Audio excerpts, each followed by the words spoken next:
Doctora Mónica González Contró, integrante del grupo redactor de la Constitución de la Ciudad de México, especialista en derechos de la infancia, abogada general de la UNAM. El antecedente que hay que mencionar que es obligado es la reforma política del Distrito Federal, que efectivamente convierte al Distrito Federal en una entidad federativa, ahora Ciudad de México, y que precisamente pues de esta reforma surge la necesidad de hacer una constitución para la Ciudad de México, que al no ser un estado, pues no tenía una constitución. Si bien ya tiene una pues otra dimensión, digamos otro reconocimiento constitucional, la Ciudad de México como entidad federativa tiene características propias que no tienen otros estados de la República.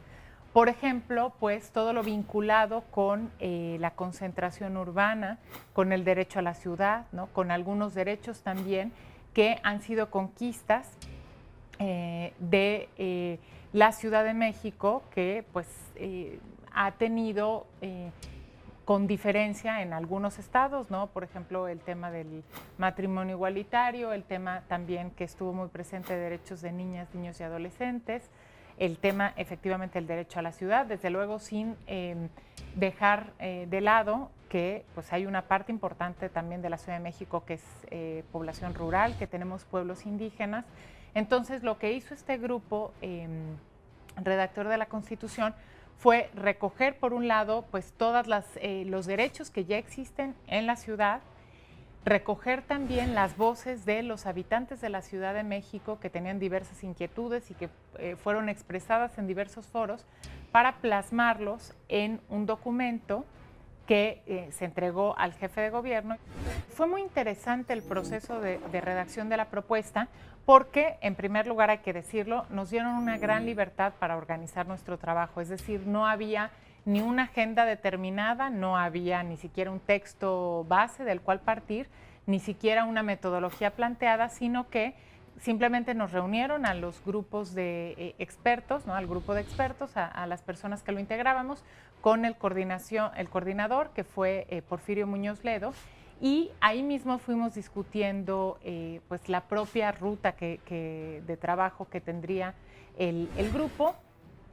La decisión que se tomó fue pues, dividir, digamos, en grandes temas los contenidos de la Constitución y hacer grupos de trabajo que generaran textos que pudieran discutirse en el pleno de las personas expertas, porque, bueno, desde luego, el tener, el redactar entre 29 personas un texto es muy complejo. Entonces se hizo de acuerdo con el expertise de cada quien, con los conocimientos que tenía cada una de las personas.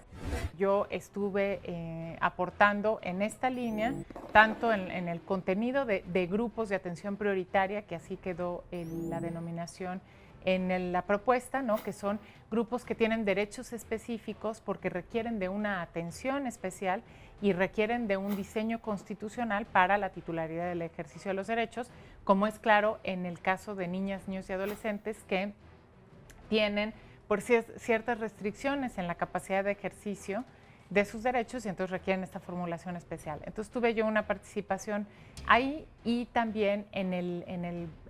la propuesta del sistema de justicia. Creo que quedó una propuesta muy robusta que realmente contempla pues todos los temas, en especial en materia de derechos humanos, que quedó pues muy ampliamente regulados, quedaron muy ampliamente establecidos los derechos humanos que reconoce la Constitución, así como las condiciones de su aplicación, sus mecanismos de protección, los derechos de grupos específicos. Invitaría a los legisladores a pues tomar en consideración el proceso de elaboración de este proyecto, hacer una revisión cuidadosa en ejercicio de las facultades que les confiere pues la Constitución y la reforma política, y creo que a considerar y hacer esta reflexión de que la Constitución de la Ciudad de México es un nuevo pacto social que nos queremos dar quienes vivimos en la Ciudad de México y que refleja pues una visión